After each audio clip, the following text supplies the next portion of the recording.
मैं 25,000 रुपए महीने कमाता हूँ, इसको अगर 8.5 करोड़ रुपए बनाने हैं, क्या ये बना सकता है? बिल्कुल बना सकते हैं।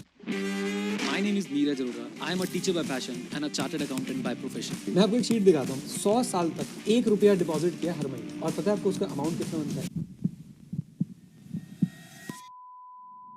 656 रुपये। मैंने 25 साल में काम करना शुरू किया था और 32 साल की उम्र में वो फिगर मेरे पास था, मेरी जेब में था, जिसको मैं बोल सकता था कि अब मेरे को काम करने की जरूरत नहीं है। जो अभी हम अमाउंट दिखाएंगे आपको, वो अचीव करने के लिए आपको सिर्फ और सिर्फ 2-3 अच्छे म्यूचुअल फंड्स के अंदर अपनी SIP डालनी है, और वो कितने अमाउंट की डालनी है वो भी बता दूंगा मैं। ठीक है। कुछ साल पहले एक रिसर्च आई थी कि इंडिया में अगर आप 25,000 रुपए महीना कमाते हो, आप 10% लोगों में हो, टॉप 10% लोगों में। और to some degree this speaks to कि जो लेबर कॉस्ट है और जो लेबर वैल्यू इंडिया में वो कम है। बट दूसरे एंड पे सर इसका मतलब ये है कि ये जो 10% आदमी है जो जीवन में कहीं जाएंगे, इनके पास नेसेसरली रिस्क टेकिंग एबिलिटी नहीं है। मैं बहुत लोगों से मिलता हूं, मेरे को एक बहुत अच्छे बिजनेस कोच मिले, उन्होंने एक बात बोली कि पान की दुकान खोल लेना, नौकरी मत करना। राइट? दुनिया भर की एडवाइस ये होती है रिस्क लो, और मैं भी एक ऐसे कल्चर से हूं जहां रिस्क लो। बट जो आदमी 25,000 रुपए कमा रहा है, जिसके घर पे वो पैसा जाना है, जिसकी ये स्टार्टिंग सैलरी है, उसके लिए it is not that easy ना। वो आर्टिस्ट का जेस्टेशन पीरियड सह सकता है। इन दैट केस इस आदमी को अगर आगे जाना है, क्या ये आदमी करोड़पति बन सकता है? रिस्क मुझे लगता है बहुत ज़्यादा ओवररेटेड है। आपका जो मूट क्वेश्चन है वो ये है कि भाई क्या एक 25,000 रुपये कमाने वाला व्यक्ति वेल्थ क्रिएट कर सकता है या नहीं? मेरे हिसाब से बिल्कुल कर सकता है, एनॉर्मस वेल्थ क्रिएट कर सकता है। इसके बहुत सारे एग्जांपल्स। एक सेकंड सर, वेल्थ को let us put a specific number two it. मैं मिलियनर होने की बात कर रहा हूँ। 8.5 करोड़ रुपए आदमी कमा सकता है। मैं 24 साल का हूँ, मैं 25,000 रुपए महीने कमाता हूँ। 24 का है, 25,000 रुपए कमाता है, 25,000 रुपए कमाता है। इसको अगर 8.5 करोड़ रुपए बनाने हैं, क्या ये बना सकता है? बिल्कुल बना सकता है। अच्छा। मैं आपको बताता हूँ कि अपने आप को जानना बहुत ज़्यादा ज़रूरी है। अपनी रिस्क एपेटाइट को समझना कि मैं कितना रिस्क ले सकता हूँ। फॉर एग्जांपल, मैं बिल्कुल रिस्क ले सकता यार। जब when it comes to investing, मैं हमेशा डर के इन्वेस्ट करता हूँ, एंड आई थिंक वही मेरी स्ट्रैटेजी और वो मुझे कामयाबी बना रही है इन्वेस्टिंग में। राइट? कोई हो सकता है कि बोले भाई मेरे पास ये लाख रुपए पड़े हैं, इसमें ना आग लगा के फेंक दो कहीं में, मुझे कोई चिंता की बात नहीं है, तो मैं रिस्क लेने को तैयार हूँ। मैं तैयार नहीं हूँ। Despite the amount of money I am having with me, मैं फिर भी 1 लाख रुपए में आग लगाने को तैयार नहीं किसी भी हाल में। As far as stock market investing is concern, मैं 1 रुपये भी बहुत सोच समझ के इन्वेस्ट करूंगा वहाँ पे। तो मैंने अपने आप को समझा, अपने आप को जाना। तो अपनी रिस्क एपेटाइट समझना, अपने बारे में समझना। और जब आप ये जो प्लान बोल रहे हो ना कि एक रफ प्लान है आपके माइंड में, सबके माइंड में एक रफ प्लान ही होगा, बस उसमें जितनी ज़्यादा हम लोग सर्टेनिटी लेके आ पाएँ। आप 100% एक्यूरेसी तो बोल ही नहीं सकते। हम ऑडिट पढ़ाते हैं, उसमें होता है कि एब्सोल्यूट एश्योरेंस और रीजनेबल एश्योरेंस। तो रीजनेबल है सब कुछ। आप 100% एक्यूरेसी से, तो मैं यही नहीं बता सकता था कि मैं अगर मैं 5 साल पहले बोलूँगा 5 साल बाद क्या कर रहा हूँ, क्या मैं 100% एक्यूरेसी से प्रिडिक्ट कर सकता था? कभी नहीं। तो आपको नियरेस्ट पॉसिबल एक प्रिडिक्शन अपने लिए बनानी है। आपका फाइनेंशियल प्लान क्या होगा, आपका फैमिली प्लान क्या होगा, आप किस तरह के एसेट्स अपने पास देखते हो, आपका रिस्क एपेटाइट क्या है। एक डॉक्यूमेंट आपके पास होना चाहिए जिसमें आप अपने आप से ही बात करो, अपने आप को ही जानो। आपका ये जो इन्वेस्टमेंट प्रोसेस है ऑलमोस्ट एक मेडिटेटिव स्पिरिचुअल प्रोसेस है, क्योंकि ये वाली जो एक्सरसाइज है, मेरे को सुन के अवेयरनेस प्रीसीड्स चेंज एटसेट्रा सुन के याद आया, how does one make the money? ये तो साइकोलॉजिकल बात हो गई। राइट। ये ना बहुत अच्छा क्वेश्चन है प्रखर। कोई ये, अब how does one make the money, सबसे पहले तो मैं एक चीज़ सबको बोलना चाहता हूँ कि भाई अननेसेसरली ट्रेडिशनल स्कूल्स को बैश करना बंद किया जाए। ये हमने ना आदत बना ली है कि यूनिवर्सिटी वगैरह को कह रहे हो? हाँ हाँ। जबरदस्ती हम लोग पकड़ते हैं, कोई नहीं मिला चलो भाई इनको बैश कर लें। वो बोलते नहीं ना वापस। हाँ, वो बोलते नहीं वापस एक्चुअली में। तो मैं तो ये चाहता हूँ कि भाई आप, फॉर एग्जांपल मैं 24 से भी पीछे जाता हूँ, कोई अगर अपने 18-19 साल की उम्र में है, तो भाई वो अपनी एजुकेशन पे पूरा फोकस रखे। वो उसको दरकिनार ना करे। क्यों एजुकेशन क्यों? हाँ, वो ऐसा ना सोचे कि प्रखर ने पॉडकास्ट करके जो है अपने पूरा एक अच्छा एम्पायर बना लिया तो मैं भी बना लूंगा, XYZ ने ये कर लिया तो मैं भी कर लूंगा। प्रखर के पास भी एक एजुकेशन का बैकअप है। राइट? उसको पता है एक फॉल बैक प्लान है। और कहीं ना कहीं मेरे को ऐसा लगता है कि पैसे को हम लोग बोलते हैं ना कंपाउंड होता है, नॉलेज भी कंपाउंड होती है। मैं आज भी स्टॉक मार्केट में कुछ चीज़ें देखता हूँ, मेरे को बहुत इजी फील होता है। अभी मैंने एक NISM का पेपर दिया, रिसर्च एनालिस्ट का, मैं बिना पढ़े चला गया और मैं पास हो गया उसके अंदर। क्यों? CA बैकग्राउंड, कॉमर्स बैकग्राउंड, मुझे रेशियोज पता है, मुझे डेट इक्विटी पता है, जो शायद एक लेमैन को नहीं पता होगा अनलेस अदरवाइज वो स्पेसिफिकली उसको पढ़े। तो मेरी एजुकेशन मुझे हेल्प करती है। सो फर्स्ट स्टेप इज कि भाई आप एजुकेशन को ज़बरदस्ती छोड़े ना। आपको एजुकेशन लेने का मौका मिल रहा है, कंप्लीट करें। CA कर रहे हैं, ACCA कर रहे हैं, MBA कर रहे हैं, चाहे आप किसी धक्का मार कॉलेज से कुछ कर रहे हैं, करिए उसको कंप्लीट। साथ में उसके आसपास क्या स्किल सेट हो सकता है, बहुत दूर जाने की जरूरत नहीं, बहुत दूर भी आप जा सकते हो। मैंने कई बार एग्जांपल दिया है, CA करते करते लोग बाग शेफ बन गए, वो एक एक्सट्रीम एग्जांपल है। बट सीए के साथ आप और कौन सा स्किल ऐसा एक्वायर कर सकते हो कि वो आपको एक वैल्यू एडिशन दे, जब आप सामने अपना रिज्यूमे कहीं रखो, अपना सीवी कहीं रखो, अपने बारे में कहीं बताओ, तो आपके पास वो एक्स्ट्रा नॉलेज होनी चाहिए। एडुकेशन में समझ गया, ठीक है। मैं प्लान समझ गया। सबसे पहले मैंने बोला एक 24 साल का आदमी बैठता है अपने साथ लिखित, चाहे वो डेली चाहे हफ्ते में एक बार, जब भी उसको मौका मिलता है वो अपने से बात करता है, एक प्लान बिल्ड करता है। प्लान बिल्ड करने में वो एडुकेशन को सेंट्रल रखता है, क्योंकि वो समझता है एडुकेशन से आप एक सोशल क्लास जंप कर सकते हो, आप बहुत इनकम बना सकते हो। ठीक है, अब वो एक जॉब में भी है और हम मान के चल रहे हैं यहाँ पे उस आदमी की सैलरी है 25,000 रुपए। अब 25,000 रुपए से करोड़पति तक का सफर मेरे को बताइए सर, उसके लिए स्टेप 1 क्या है? बस मैं एक दो अजम्पशंस लेता हूँ इसमें। अजम्पशन नंबर 1 कि उसकी 25,000 रुपए पर मंथ की सैलरी है, राइट।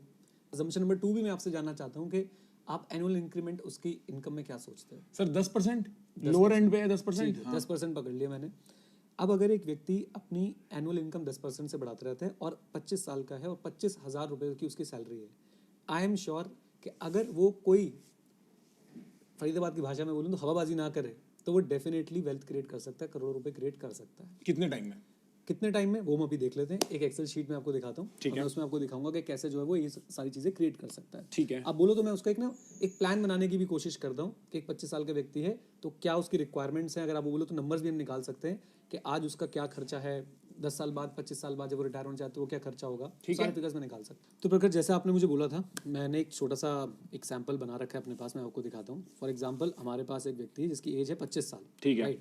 मैं इस समय आपके साथ जो मैंने शीट शेयर करी उसके फर्स्ट उस पे हूँ मैं, 01 एज जो मैंने नंबर कर रखा है। बिल्कुल बिल्कुल सर। रिटायरमेंट एज है उसकी 50, यानी उसके पास जो अभी रिमेनिंग एज बची है वो बची है 25 साल की, यानी वो 25 साल और काम करना चाहता है। ठीक है। लाइफ एक्सपेक्टेंसी जो है वो है उसकी 85 ईयर्स की, यानी कि हम मान के चल रहे हैं कि वो 50 साल का होने के बाद और 35 साल जो है वो जिंदा रहेगा और उसे 35 साल जो है वो अपने एंजॉय करके गुजारने हैं, जिसे हम बोलते हैं कि फाइनेंशियल इंडिपेंडेंट रहना है, ये सारी बातें। राइट। ठीक है। फिर मैंने इसको एक सिंपल सा मंथली एक्सपेंस कैलकुलेटर जो है यहाँ पे बनाया है, और मुझे पता है यहाँ पे ना बहुत लोग बहुत तरह की बातें करेंगे कि एक्सेल पे अमीर बन रहे हैं या फिर ये रियलिस्टिक नहीं है। मैं सारी चीज़ें बोलूँगा, मैं सारी चीज़ें बताऊँगा डिटेल में। सो मान लेते हैं कि उसका एक्सपेंस आप बताओ, जो 25,000 कमा रहा है उसका एक्सपेंस आप पर मंथ मुझे बताओ क्या लूँ मैं, पर मंथ वो कितना खर्चा कर रहा हूँ? सर 40%, 10 12,000 12,000 लगा। 12,000 लगा लेते ठीक हैं। है। हाँ। 12,000 रुपये वो खर्चा कर रहा है। 25 साल जो है उसके पास अभी बचे हैं रिटायरमेंट के लिए। इन्फ्लेशन का रेट मैं मान के चल रहा हूँ 8% है। मैंने हायर साइड पे लिया है, कोई 6 बोलेगा कोई 7 बोलेगा। मैंने लाइफस्टाइल इन्फ्लेशन भी इसके अंदर इंकॉर्पोरेट करने की कोशिश करी है। ठीक है। सारी चीजें मैं मिला रहा हूँ लगभग 8% के आसपास। ठीक। अब at the time of retirement उसका 12,000 का खर्चा, यानी आज से 25 साल बाद उसे 82,182 रुपीज यानी 82,000 रुपये पर मंथ जो है वो खर्च करने होंगे। तो वो 12,000 रुपए का जो खर्चा है वो 25 साल 8% की इन्फ्लेशन लगा के 82,000 होता है। ठीक है। पर मंथ उसका 82,000 का खर्चा आ रहा है उस महीने में। ठीक है। रिमेनिंग लाइफ उसके पास जो है वो कितनी बची हुई है? रिमेनिंग लाइफ उसके पास बची हुई है 35 साल की रिटायरमेंट के बाद। मैंने एक डिस्काउंटिंग रेट यहाँ पे अज्यूम किया है, इस पर हम बहुत डिटेल में नहीं जाएंगे, थोड़ा टेक्निकल नहीं करेंगे, इसको हम बिल्कुल सिंपल रखेंगे। पर समझा दो डिस्काउंटिंग रेट। अब ये समझ लो कि मैं ये निकालना चाहता हूँ कि भाई अब ये 82,000 रुपये पर मंथ उसे 35 साल तक चाहिए। तो आज वो जो 82,000 उसे हर महीने चाहिए अगले 35 साल तक, आज उसकी करंट वैल्यू प्रेजेंट वैल्यू क्या होने वाली है, उसके लिए मैंने 6% का रेट यूज किया डिस्काउंट करने के लिए। ठीक है। अब यहाँ पे देखो अमाउंट रिक्वायर्ड क्या है। अगर वो रिटायरमेंट लेना चाहता है और वो आने वाले 35 साल तक हर महीने 82,000 रुपये निकालना चाहता है, तो मैं आपको जो अमाउंट दिखा रहा हूँ 1,56,44,000 रुपीज़, ये अगर उसकी जेब में पड़ा हो 1,56,44,000 रुपीज़, और वो उसको ऐसी जगह पे इन्वेस्ट करते हैं जहाँ से 6% पर एनम जो है वो रिटर्न आता रहे, जो कि एफडी में स्टैंडर्ड बड़े आराम से आ जाएगा। तो वो हर महीने 35 साल तक इसमें से 85,000 रुपये जो है वो, मैं इसको 1 मिनट जीरो कर देता हूँ, 1,40,00,000 रुपये आएगा। वो हर महीने इसमें से 82,000 रुपये निकालता रहेगा। 35 साल तक वो 82,000 रुपये आराम से निकाल सकता है इस अमाउंट में से। तो बेसिकली इसका जो इंटरेस्ट बनेगा पर मंथ, उसी में से मैं 82,000 रुपए निकाल के लगा सकता हूँ। ये मैंने कैपिटल एक जगह फ्रीज कर रखी है, जिसमें से जो मेरी स्टैंडर्ड रिटर्न है उससे मैं अपने खर्चे निकाल पा रहा हूँ। राइट। इन शॉर्ट आप ये बोल सकते हो कि एक 25 साल के व्यक्ति के पास 50 साल की उम्र में अगर 1,40,00,000 रुपए हो तो वो रिटायर हो सकता है, और उसे हर महीने उसमें से 80,000 रुपए के आसपास जो है पर मंथ मिलता रहेगा। अब इसमें विरोधाभास क्या क्या आते हैं? नंबर 1, एक व्यक्ति ये पूछ सकता है कि 25 साल किसने देखे, 50 साल किसने देखे, अभी पैसा कमाने की बात तो कल भी किसने देखा है? तो कल भी किसने देखा। और दूसरी बात, यार आप क्या एक एज में अपने बच्चों पे बोझ बनना चाहते हो? आप उनसे एक्सपेक्टेशन रखना चाहते हो कि वो पालेंगे आपको 50 साल की एज के बाद, या फिर आप कुछ आज ऐसा करना चाहते हो कि 50 साल की एज के बाद आप अपना सब कुछ खुद संभालो, आप खुद। और मजे की बात होता है क्या, इसमें बहुत सारी चीजें जो हैं हम इनकॉर्पोरेट नहीं कर सकते हैं, क्योंकि at the end of the day these are just numbers. Human element, क्या यार 50 साल के बाद ये बंदा खाली बैठ जाएगा? तभी तो कुछ अर्न करेगा, बिल्कुल। राइट। और हो सकता है कि लाइफ कुछ ऐसे मोड़ ले कि ये कुछ ज्यादा ही अच्छा अर्न कर रहा हो उस समय, Right. कुछ ऐसी ये वेंचर्स के अंदर चला जाए जहाँ पे इसकी इन्वॉल्वमेंट कम होते हुए भी ये ठीक ठाक पैसे वहाँ से कमा रहा हो, या कोई SaaS बेस्ड सर्विस देने लग जाए, या कुछ भी वो टेक प्रोडक्ट, डिजिटल प्रोडक्ट बेचने लग जाए।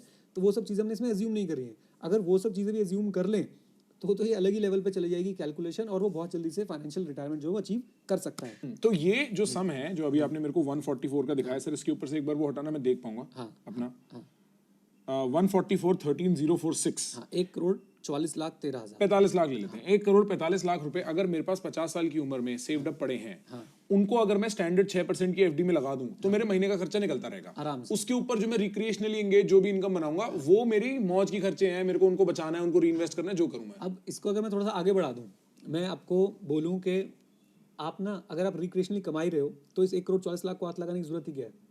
इसको अगर आप इक्विटी में इन्वेस्ट कर दो और 35 साल तक पड़ा रहने दो इसको, क्योंकि आप रिक्रिएशनली कमा रहे हो, राइट। मान लो आपके घर का जो खर्चा है 82,000 रुपए, let us say you are earning 82,000 rupees per month, तो आप इस पैसे को क्यों टच करोगे? आप इस पैसे को इक्विटी में इन्वेस्ट करके रखो और फिर आप उसकी फ्यूचर वैल्यू निकाल के देखो, वो 12-13% पे होगी। आप हैरान हो जाओगे कि वो कैसे मल्टी करोड़ में पहुंच चुके हैं। सर एक बार करना 6% को 12% कर दो। मैं आपको कर देता हूँ, मैं आपको करके दिखा देता हूँ, बल्कि हम यहाँ पे एक नई शीट जो है एंट्री कर लेते हैं। यहाँ पे मैंने सारा वैसे हिंदी में भी समझा रखा था, फ्यूचर वैल्यू, प्रेजेंट वैल्यू, अगली शीट्स पे मैं यहाँ पे एक नई शीट ऐड कर देता हूँ, राइट। तो लेटेस्ट से आपके पास आज की डेट में 1,41,00,000 रुपए जो है वो पड़े हुए हैं। 1,44,00,000 सर। 1,44,00,000, 13,46,000 हाँ, ठीक है। हाँ 13,046।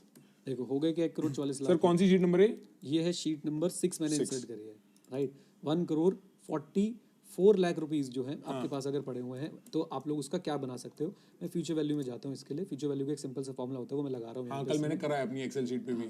ठीक है, लेटेस्ट से 12%, या मैं आपको किसी और कैलकुलेटर से दिखा दूं सीधा। नहीं सर ठीक है, 12% फ्यूचर वैल्यू पे करते हैं। लेटेस्ट से 12% जो है आपको पर एनम आप अर्न कर रहे हो, तो पर मंथ 12/12। हाँ, आपने 35 साल के लिए उसे इन्वेस्ट कर दिया। पेमेंट अमाउंट कुछ आप कर नहीं रहे हो क्योंकि आपके पास आप कोई उसमें आप इन्वेस्ट नहीं कर रहे हो। प्रेजेंट वैल्यू जो है वो आपकी मैं यही ले लेता हूँ 1,40,00,000 रुपए की, ठीक है। तो ऐसे गिनते बच्चों की तरह, 1s 10s 100 1000 10,000 lakh 10 lakh crore 10 crore 76 crore 3,14,522 rupees. अब ये लोगों को क्या है ना, ये अनरियलिस्टिक लगते हैं। और मैं अगर 85 साल तक जिंदा रह गया तो मैं आपको ये अमाउंट दिखा दूंगा अपने, इससे बहुत ज्यादा अमाउंट मैं आपको दिखा दूंगा। सर क्या पर्पस है आपकी लाइफ का? मजा आ गया। नहीं, मैं सही बता रहा हूँ आपको। मैं तो यही प्रूव करना चाहता हूँ अपने इंडेक्स फंड इन्वेस्टिंग के थ्रू, जो मैंने बिल्कुल एकदम नो नॉलेज के साथ करी है, कि भाई पैसा जो है वो बहुत जबरदस्त तरीके से बन सकता है। आपको ज्यादा दिमाग लगाने की जरूरत है नहीं। मैं आपको एक शीट दिखाता हूँ, मैजिक ऑफ कंपाउंडिंग की एक शीट है मेरे पास। इसी पे? हाँ इसी पे देखो आप। हाँ आप ये देखो, मैंने 100 साल तक 1 रुपया डिपॉजिट किया हर महीने। 100 साल तक मतलब साल का 12? साल का 12 रुपए मैंने डिपॉजिट किया। पर स्टेप्ड है। Yes, तो yes. कंपाउंड कमाएगा वो भी। हाँ ठीक है। हाँ 1 रुपया पर मंथ, यानी साल में 12 रुपए, 100 साल तक मैंने डिपॉजिट किए हैं। और पता है आपको उसका अमाउंट कितना बनता है? 1,53,33,656 रुपए। 12 रुपए इंटू 100 टोटल अगर मैं लगा के चलूं तो 1200 रुपए लगाए मैंने।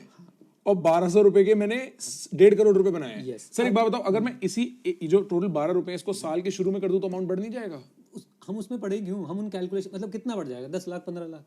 मैं आपको सिंप्लिसिटी के लिए बता रहा हूँ। अब इसमें विरोधाभास क्या आएगा? 100 साल कौन जिंदा रहता है? तुमने बोला नहीं, तुम्हें रटवाया था हमने। क्या फायदा हुआ तेरा एडिटर होने का? तो सवाल ये, 100 साल जिंदा कौन रहेगा? यहाँ पे अंडरलाइंग बात ये नहीं कि 100 साल जिंदा कौन रहेगा। यहाँ पे अंडरलाइंग बात ये कि पावर ऑफ कंपाउंडिंग देखो आप। आपका 1 रुपया, सिर्फ 1 रुपये की अगर बात करूँ, भूल जाओ आप 1 रुपये पर मंथ भी डाल रहे हो, और सिंपल करते हैं। 1 रुपया अगर आप आज के पास, आपके पास अगर आज है 12% पे वो अगर ग्रो कर रहा है, सिर्फ 1 रुपया, 100 साल में वो 83,000 रुपये बन जाते हैं। 83,000 रुपीज बन जाते हैं वो। That's crazy. उस 1 रुपये का। ये बात लोग बात समझ नहीं पाते हैं। और कंपाउंडिंग ऐसी चीज़ है, जिसको समझ आती है उससे कमाता है, जिसको नहीं समझ आती वो गवाता है। सर मेरे को लगता है ये करियर, प्रोफेशनल करियर हो, कॉर्पोरेट करियर हो, आपका बिजनेस हो, आपकी ब्रांड हो, ये हर चीज पे ना the magic of compounding is completely unknown. और मैं इस बारे में काफी सोचता हूँ। इनफैक्ट मनी को लेके ना I follow Alex Hormozi quite a bit. आपने सुना है, देखा है एलेक्स होर्मोजी? वो ये कहता है कि अगर आप एक काम 5 साल फ्री में कर सकते हो ना तो आप बहुत पैसा कमाओगे। उसके बाद अगर आप एक काम 10 साल फ्री में कर सकते हो ना तो आप इतना पैसा कमाओगे, आपको जीवन में पैसा कमाने की जरूरत नहीं पड़ेगी। उसके बाद अगर आप एक काम सारी जिंदगी फ्री में कर सकते हो तो आप दुनिया बदल सकते हो। और वो वहां पे ना सर बात भी इसी चीज की कर रहा है कि आप काम करते जाओ, पहले साल में और 11वें साल में जो प्रॉफिट लॉस रिटर्न्स होंगे ना, वो आपको समझ नहीं आ रहे कंपाउंडिंग की वजह से। और इनफैक्ट सर मैं राज से बात कर रहा था, राज कहता है मैं कोई भी काम शुरू करता हूँ, राज शमानी, मैं कोई भी काम 10 साल के लिए शुरू करता हूँ, पहले 9 साल मेरे को पता है नुकसान होगा, पर 10वें साल इतना बनाऊंगा कि कोई समझ नहीं पाएगा। और ये मेरे को लगता है ये एक entrepreneurial seasoned sort of financial brain की निशानी है कि वो कंपाउंडिंग समझ पाता है कि नहीं, और वो भी बहुत मुश्किल है अपने आप में कंपाउंडिंग समझना, इट इज नॉट एविडेंट। मैं तो एक बात बोलता हूँ यार कि ठीक है, आपको कंपाउंडिंग का बेसिक आइडिया इससे लग गया, अब मत पढ़ो ना, आपको कौन कह रहा है फॉर्मूला सीखने के लिए? चैट जीपीटी के ज़माने में क्यों फॉर्मूला सीख रहे हो? अगर आपको बाई चांस हमारी किसी कैलकुलेशन पे शक है, चैट जीपीटी पे डाल दो भैया, एक रुपए की फ्यूचर वैल्यू क्या होगी 100 साल बाद 12% पे। और एक बात मैं आपको दिखाना भूल गया, प्रखर, इसी शीट पे, शीट नंबर 04 पे हूँ मैं, अगर मैं इसे 12 की जगह 15 कर देता हूँ, 1 रुपए की वैल्यू को 12 की जगह 15 कर देता हूँ, तो क्या आंसर आता है आप देखना कि आप अब देखो कितना आंसर आ रहा है उस समय। 1.5 करोड़ से 24 करोड़ 24 करोड़ रुपए, 24 तलोन रुपए। और सिर्फ मैंने 3% से रेट ऑफ रिटर्न बढ़ाया। आपको पता है रियल हीरो कौन है? टाइम है real hero. Real hero time है। बात करिए, हाँ। और टाइम इतना जबरदस्त है ना, अगर आपके पास लॉन्ग टर्म होराइजन है ना, आपने मैच फिक्स कर लिया है। सिंपल सी बात है। ये बात लोगों को क्यों नहीं समझ आती है, मैं आपको ऐसे समझाता हूँ। लोग बाग यार आज की डेट में म्यूचुअल फंड में एवरेज होल्डिंग पीरियड 5 साल से ज्यादा, if I am not wrong, मैंने कहीं पढ़ा था 5 साल से ज्यादा सिर्फ 3% लोगों का है। यानी 3% लोग हैं जो 5 साल तक रुक पाते हैं म्यूचुअल फंड में। 97% लोग, मैं बल्कि इसके लिए थोड़ा सा नेट भी अगर सर्च कर देता हूँ, एवरेज तो 97% लोग एग्जिट कर लेते हैं। Yes. और मेजॉरिटी कंपाउंड जो कंपाउंडिंग होनी है 5 के बाद ही होनी है। हाँ. वो तो every next year it will compound more. Exactly. अब ये देखो टिपिकली द आइडल, अभी आइडल होल्डिंग पीरियड बता रहे हैं 2.2 इयर्स। 2.2 इयर्स है average holding period of a mutual fund in India. ये गूगल ने आपका जो जनरेटिव एआई इन्होंने निकाला है वो बता रहा है कि भाई 2.2 इयर्स है। वाओ। और आपको पता है मैंने 2017 में पहली बार म्यूचुअल फंड में इन्वेस्ट किया था, जब मैं अपने होशो हवास में इन्वेस्ट किया था। उससे पहले वो बैंक वाले भैया ने जो हाँ, करवा देते हैं। हाँ। मैंने आज तक एक भी यूनिट नहीं बेचा है। होल्डर हूँ मैं, होल्ड कर रहा हूँ म्यूचुअल फंड के यूनिट्स, और इतने यूनिट्स इकट्ठे कर लिए, इतने यूनिट्स इकट्ठे कर लिए, और जबरदस्त कंपाउंडिंग चल रही है। हाँ। आने वाले, अब वही बात है ना, मेरी एक्टिव इनकम है, तो मेरे आने वाले 15, 20, 25 साल में कोई प्लान नहीं है कि मैं उनको बेचूंगा। राइट। लेकिन मैं एक बात जरूर प्रूव करके जाऊंगा कि एक नो नथिंग व्यक्ति भी वेल्थ क्रिएट कर सकता है अगर वो सिंप्लिसिटी से, एक डिसिप्लिन से चीजों को फॉलो करता रहे तो। और सर थोड़ा मतलब पता है, एक ना स्टडी हुई थी कैलिफोर्निया में, जो एक बहुत ही हॉट अर्थक्वेक जोन है, ठीक है, वहां कभी भी अर्थक्वेक आ सकते हैं। और उस स्टडी में मेरे को डिटेल्स इतनी याद नहीं है, but what they were trying to figure out is कि क्या आदमी इंश्योरेंस किस वैल्यू पे खरीदता है। किसी को बोला कि भाई 20 साल में अर्थक्वेक होना है, किसी को बोला 5 साल में अर्थक्वेक होना है। 5 साल वाला ओवर पे करता है, 20 साल इतना दूर आदमी देख ही नहीं पाता। तो कंपाउंडिंग एक बात है, वक्त में दूर देख पाना एक अपने आप में अलग स्किल है। और इस चक्कर में सर मेरे को क्या लगता है, जो आप कह रहे हो, अगर आपने इतने यूनिट्स होल्ड कर रखे हैं, by the time your daughters are coming of age, उनको कोई सर दिक्कत ही नहीं है। अब वो अपना पैशन फॉलो कर सकती हैं, अब वो एक्चुअली उस चीज में जा सकती हैं जिसमें वो एक्चुअली बेटर है, rather than being pushed around by circumstance. और मेरे को तीसरे लेवल पे सर एक चीज ये भी लगती है, आज से 2-3 साल पहले ना, जब मैं बच्चों की बात करता था मैं खुद को देखता था, और जब मैं माँ बाप की बात करता था तो मैं अपने माँ बाप को देखता था। अब जब मैं माँ बाप की बात करता हूँ ना सर, एक लेवल पे I can imagine myself being there, और वहां पे हॉराइजन बड़ा होना शुरू हो जाता है। फिर आप बात करते हो कि यार अच्छा, जो मैंने देखा है वो और लोग कैसे ना देखें। There is a feeling towards that may be a 25-year-old does not necessarily have. तो ये उसके प्लान में फिगर आउट होना चाहिए, ये लिखित आना चाहिए। बिल्कुल है ना? 100%। वो जो मैं आपको फिगर बता रहा था बिल्कुल ठीक है। Only 3% of unit continue to for more than 5 years। अच्छा। अब आप ये देखो, पहली बात मैं उन टॉप 3% में हूँ। मुझे वेल्थ के हिसाब से नहीं पता, बट पेशेंस के हिसाब से पता है, मैं उन टॉप 3% के अंदर हूँ जो लोग अपने म्यूचुअल फंड 5 साल से ज़्यादा के लिए होल्ड करते हैं।